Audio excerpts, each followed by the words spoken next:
Hello friends, இன்றைக்கி நான் வந்து பன்னீர் எக் பால்ஸ் பண்ணுறேன். அதுக்கு தேவையான பொருட்கள் என்னென்னு பார்க்கலாம். இப்போ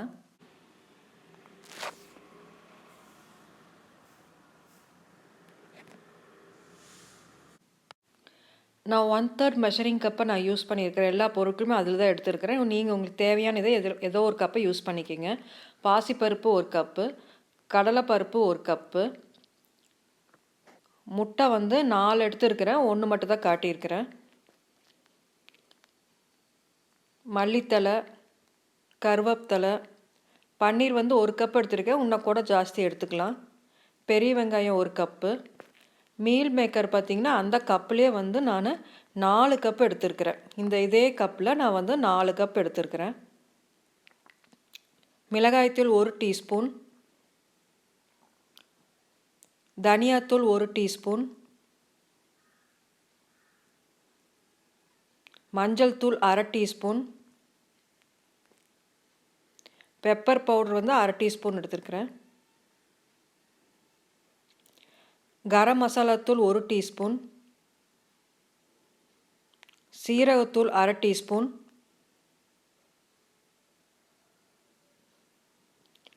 ஓமம் பார்த்திங்கன்னா 1 டீஸ்பூன் எடுத்துருக்கிறேன். இது வந்து ஈனோ சால்ட், அது 1 டீஸ்பூன். தேவையான அளவு உப்பு. பாசிப்பருப்பையும் கடலைப்பருப்பையும் 3 மணி நேரம் நல்லா ஊற வச்சுருங்க. நான் ஊற வச்சுருக்கிறேன். இதை வந்து தண்ணியை வடிச்சிட்டு நல்லா அரைச்சிக்கணும். அடுத்தது சுடுதண்ணி நல்லா கொதிக்க வச்சு அதில் வந்து கொதித்ததுக்கப்புறம் சோயா சங்க்ஸை ஆட் பண்ணி நல்லா புழிஞ்சு எடுத்துக்குங்க.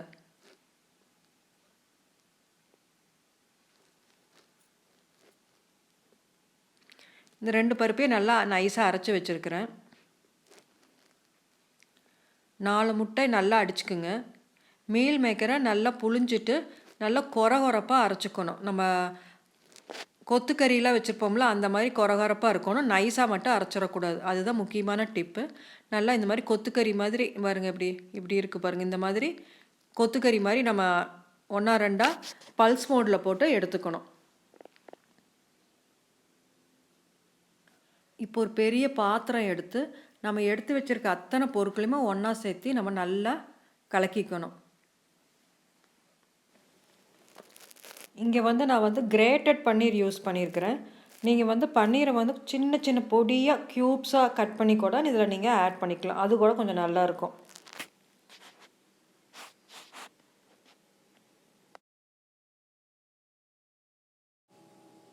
இப்போ எல்லா பொருட்களையும் நம்ம ஆட் பண்ணியாச்சு. நல்லா கலக்கிக்குங்க. இப்போ எல்லா பொருட்களையும் நல்லா கலக்கியாச்சு. அடுத்தது பார்த்திங்கன்னா நாம் 4 முட்டை அடித்து வச்சுருக்கோம்ல, அதை வந்து சேர்த்து நல்லா கலக்கிக்கணும்.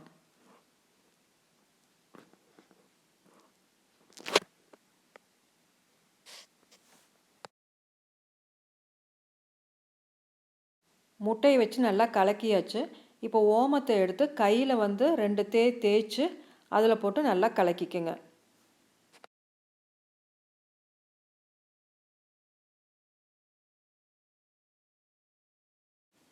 இப்போ ஈனோ சால்ட்டை போட்டு ஆட் பண்ணிக்கோங்க.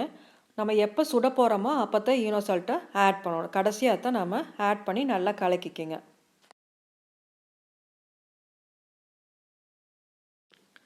இப்போ பனியார் கல்லை நல்லா சூடு பண்ணிவிட்டு அதில் சூடானதுக்கப்புறம் நம்ம எண்ணெயை ஊற்றி இது நம்ம எப்போ பனியாரம் சுடுவோம்ல அதே மாதிரி பனியாரம் மட்டும் சுட்டு எடுக்கணும்.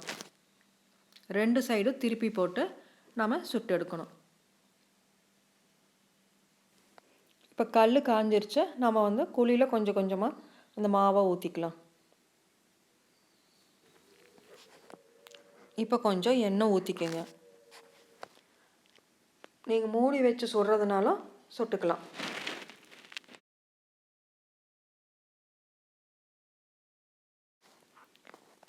இப்போ மூடி எடுத்துட்டு ஒரு சைடு வெந்துருச்சு. நம்ம இன்னொரு சைடை நம்ம திருப்பிக்கணும்.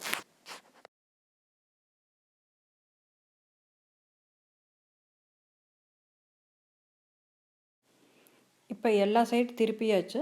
இந்த சைடு கொஞ்ச நேரம் நம்ம வேக வச்சுக்கலாம்.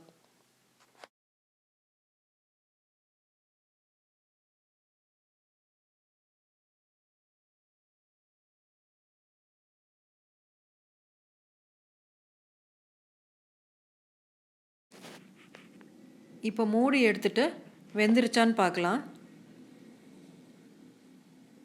நல்லா வெந்துருச்சு.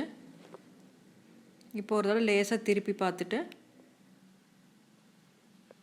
எடுத்துடலாம். இப்போ எல்லாமே வெந்துருச்சு, நாம் எடுத்துடலாம்.